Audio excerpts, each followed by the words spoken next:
Hello all, welcome to screen space. రీసెంట్గా free సైట్స్లోకి Hollywood movies అయితే 3 సినిమాలు తెలుగు డబ్బింగ్ అవైలబుల్గా వచ్చాయి భయ్యా. అవి వేరే వేరే ఓటీటీలో కూడా ఉన్నాయి. నేను ఆ ఓటీటీలు కూడా మెన్షన్ చేస్తాను. మరి ఆ 3 సినిమాల రివ్యూల గురించి అయితే ఈ వీడియోలో మాట్లాడేసుకుందాం. నాకు తెలుసు అందరికన్నా నేను లేట్గా పెడుతున్నా. ఆబ్వియస్లీ భయ్యా, తెలుగు డబ్బెడ్ సినిమాలు అది కూడా ఫ్రీ సైట్స్లో వచ్చే నేను లేట్గానే పెడతాను. ఎందుకంటే మన ఛానల్లో అదర్ లాంగ్వేజెస్ అంటే థియేట్రికల్ రివ్యూసెస్ ఎలా వేరే మూవీస్కి వెబ్ సిరీస్కి ప్రిఫరెన్స్ ఎక్కువ ఉంటుంది. వాటి తర్వాతే వీటి రివ్యూ అయితే పెడతాను. ఇక ఈ 3 సినిమాల విషయానికి వచ్చేస్తే ఫస్ట్ మూవీ 407 డార్క్ ఫ్లైట్. ప్రతి మూవీ కూడా తెలుగులో అవైలబుల్గా ఉంది. ఈ మూవీ స్టోరీ ప్లాట్ వచ్చేసి ఒక ఫ్లైట్లో అయితే కొన్ని సూపర్ న్యాచురల్ యాక్టివిటీస్ అయితే జరుగుతూ ఉంటాయి. ఆ మిస్టరీని కనుక్కోవడానికి ఒక సీనియర్ ఫ్లైట్ అటెండెంట్ అయితే ఉంటాడు. మరి ఆ మిస్టరీని కనుక్కున్నాడా లేదా, అసలు సూపర్ న్యాచురల్ ఈవెంట్స్ ఏంటి, వీటి చుట్టూ నడిచే స్టోరీయే 407 డార్క్ ఫ్లైట్. మూవీ డ్యూరేషన్ అయితే 1 hour 45 minutes అయితే ఉంటుంది. పాజిటివ్స్ ఏమైనా ఉన్నాయంటే కాన్సెప్ట్ కొంచెం డిఫరెంట్గా ఉంటుంది భయ్య. ఫ్లైట్లో సూపర్ న్యాచురల్ యాక్టివిటీస్ అనేది కొంచెం చాలా డిఫరెంట్గా ఉంది. అంటే హుక్ చేసే కాన్సెప్ట్ అనమాట. మనకి ఇంట్రెస్ట్ అయితే కలగ చేస్తుంది. అండ్ అక్కడక్కడ ఫ్యూ ఎలిమెంట్స్ కొంచెం క్రీపీగా స్కేరీగా అయితే ఉంటాయి. జంప్ స్కేర్ సీన్స్ అయితే ఏముండవు భయ్య, జస్ట్ క్రీపీగా అయితే ఉంటాయి. అవి కొన్ని లిటిల్ బిట్ అయితే వర్కౌట్ అయ్యాయని చెప్పాలి. ఇంకా ఓవరాల్ గా మూవీ అయితే బిలో యావరేజ్ అనిపించింది. మరి అంత సూపర్ బన్ సర్ప్రైజ్ ఎలిమెంట్స్ ఏం లేవు. జంప్ స్కేర్ సీన్స్ కూడా ఏం లేవు. జస్ట్ ఏదో ప్లాట్ కోసం ఆ డిఫరెంట్ కాన్సెప్ట్ ని ఎలా ఎగ్జిక్యూట్ చేశారని అయితే చూడాలి తప్ప మరి సూపర్ కనిపించలేదు. అండ్ ఆ ఎగ్జిక్యూషన్ కూడా చాలా లూప్ హోల్స్ అయితే ఉంటాయి. డబ్బింగ్ కూడా అంతగా వర్కౌట్ అవ్వలేదు. ఎప్పుడో 2012 మూవీ కాబట్టి విజువల్లీ కూడా అంత సూపర్ గా ఏం లేదు భయ్య. ఏదో ఏమీ లేవు ఇంకా చూడడానికి అనుకుంటే టైం పాస్ కి just give it A try భయ్య. మరి సూపర్ గా అయితే ఏమి ఉండదు. నెక్స్ట్ వన్ వచ్చేసి ది చేజర్. మూవీ డ్యూరేషన్ అయితే 2 hours 5 minutes ఉంటుంది. స్టోరీ ప్లాట్ వచ్చేసి ఒక ఎక్స్ పోలీస్ మ్యాన్ అయితే ఉంటాడు. తను ఒక ప్రాస్టిట్యూషన్ అయితే స్టార్ట్ చేస్తాడు కొంతమంది అమ్మాయిలతో. అందులో ఒక అమ్మాయి అయితే మిస్ అవడం జరుగుద్ది. మరి దాని తర్వాత ఏం జరిగింది, మరి అమ్మాయిని కనుక్కున్నాడా లేదా, అసలు ఆ ఎక్స్ పోలీస్ మ్యాన్ ఎందుకు ఈ సర్వీసెస్ చేస్తున్నాడు, వీటి చుట్టూ నడిచే story the chaser. First things first, నాకు ఈ మూవీ అయితే నచ్చింది భయ్య. నేను ఎక్స్పెక్ట్ చేయాల బాగుంటుందని చెప్పేసి. బాగుంది. కొన్ని పార్ట్స్ లో నాకు బాగా వర్కౌట్ అయింది. చాలా డిఫరెంట్ స్టోరీ లైన్ అని చెప్పాలి. ఎక్స్ పోలీస్ మ్యాన్ ఒక పింప్ కింద మారి ఇలాంటి పనులు చేయడం ఇవన్నీ కూడా కొంచెం స్టోరీ ఇంట్రెస్టింగ్ అనిపించింది నాకు. అండ్ పర్ఫార్మెన్సెస్ కూడా చాలా బాగుంటాయి. మూవీ అంతా కూడా చాలా రియలిస్టిక్ గా ఉంటుంది.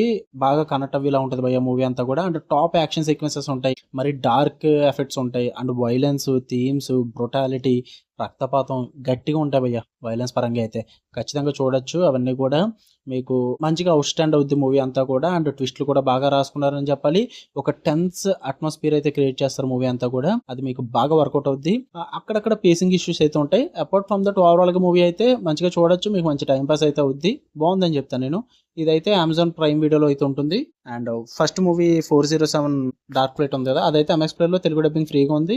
ది చేజర్ మూవీ ఏమో ప్రైమ్ వీడియోలో కూడా అవైలబుల్ గా ఉంటుంది. ఇంకా లాస్ట్ వన్ వచ్చేసి 97 minutes. మూవీ డ్యూరేషన్ అయితే 1 hour 33 minutes అయితే ఉంటుంది. స్టోరీ ప్లాట్ వచ్చేసి ఫ్లైట్ ని అయితే హైజాక్ చేయడం అయితే జరుగుద్ది. బట్ ఆ ఫ్లైట్ లో ఫ్యూయల్ సప్లై అయితే అయిపోతూ ఉంటుంది అనమాట. సో ఆ ఫ్లైట్ క్రాష్ అవ్వడానికి 97 minutes అయితే టైం రిమైన్ అయి ఉంటుంది. మరి ఏం చేశారు, అసలు ఎవరు హైజాక్ చేశారు, మరి ఆ ఫ్లైట్ లో వాళ్ళని రెస్క్యూ చేశారు లేదా, వీటి చుట్టూ నడిచే స్టోరీ 97 minutes. ఈ మూవీ కూడా ప్రైమ్ వీడియోలో ఉంది. ఫస్ట్ థింగ్స్ ఫస్ట్, నాకైతే మూవీ వర్కౌట్ అవ్వలేదు భయ్య. స్టోరీ ప్లాట్ పెద్ద డిఫరెంట్ గా ఏమనిపించలేదు. స్టోరీ ప్లాట్ లో ఉన్న మెయిన్ పాయింట్ ఏంటంటే ఆ 97 minutes అన్న టైము. బట్ ఆ 97 minutes కోసం అయితే మరి ఆ 90 minutes మనం ఇచ్చినందుకు వర్త్ ఇట్ అంటే నాకైతే నాట్ వర్త్ ఇట్ అనిపించింది. ఎగ్జిక్యూషన్ ఏం బాగాలేదు భయ్య. చాలా చిరాకు వచ్చింది. అండ్ అంత ఇంట్రెస్టింగ్ సీన్స్ ఏ లేవు. పెద్దగా యాక్షన్ బ్లాక్స్ కూడా ఏముండవు. జస్ట్ ఆ ఫ్లైట్ లో సీన్లు జరుగుతుంటాయి. కింద కనెక్షన్ డిపార్ట్మెంట్ వాళ్ళ సీన్స్ జరుగుతుంటాయి అంతే తప్ప పెద్ద ఇంట్రెస్టింగ్ గా జరగడానికి, ఇంట్రెస్టింగ్ గా చూడడానికి అయితే ఏమీ వర్కౌట్ అవ్వలేదు నాకు మూవీలో. వాళ్ళు రాసుకున్న ట్విస్ట్లు కానీ అండ్ ఆ స్క్రీన్ ప్లే కానీ ఏది అంత ఇంట్రెస్టింగ్ గా గ్రిప్పింగ్ గా అయితే లేదు. ట్రైలర్ చూసినప్పుడే మీకు అర్థమైపోద్దిలే మూవీలో ఏముంటుంది ఏంటని చెప్పేసి. నాకైతే వర్కౌట్ అవ్వలేదు ఈ మూవీ కూడా. ఇది కూడా ప్రైమ్ వీడియోలో ఉంది, చూద్దాం అనుకుంటే చూడండి. ఈ 3 మూవీస్ లో అయితే నేనైతే ది చేజర్ ప్రిఫర్ చేస్తాను. చూడకపోతే చూసేయండి. మరి బ్రొటాలిటీ ఇవన్నీ ఉంటాయి భయ్య. ఫ్యామిలీతో నాట్ రికమెండెడ్. బెటర్ ఇండివిజువల్ గా చూడండి. మీకు కనుక ఈ రివ్యూస్ నచ్చితే వీడియోని లైక్ చేయండి, షేర్ చేయండి, కామెంట్ చేయండి. ఇలాగా ఫ్రీ సైడ్స్ లో వచ్చే ఏ మూవీస్ అన్నా సరే ఒకటొకటిగా అయితే రివ్యూ పెట్టను. నేను 2-3 మూవీస్ కలిపే రివ్యూ పెడతా. ఎందుకంటే మీ టైం వేస్ట్ అవ్వకూడదు, నా టైం కూడా వేస్ట్ అవ్వకూడదు. ఓకేనా? ఇలా మరిన్ని interesting movies and web series reviews కోసం బెల్ ఐకాన్ ఆన్ లో పెట్టుకుని ఆల్ నోటిఫికేషన్స్ అన్న ఆప్షన్ క్లిక్ చేసి పెట్టుకోండి. జస్ట్ ఒకసారి సబ్స్క్రైబ్ కొట్టండి భయ్య. ఛానల్ అలా మూలన పడి ఉంటుంది కదా, మీకు ఎప్పటికైనా ఉపయోగపడతాను నేను. అదర్ లాంగ్వేజెస్ కంటెంట్ మన ఛానల్ ఎక్కువగా వస్తుంది. సో పక్కా సబ్స్క్రైబ్ చేసి పెట్టుకోండి. Love you all, by.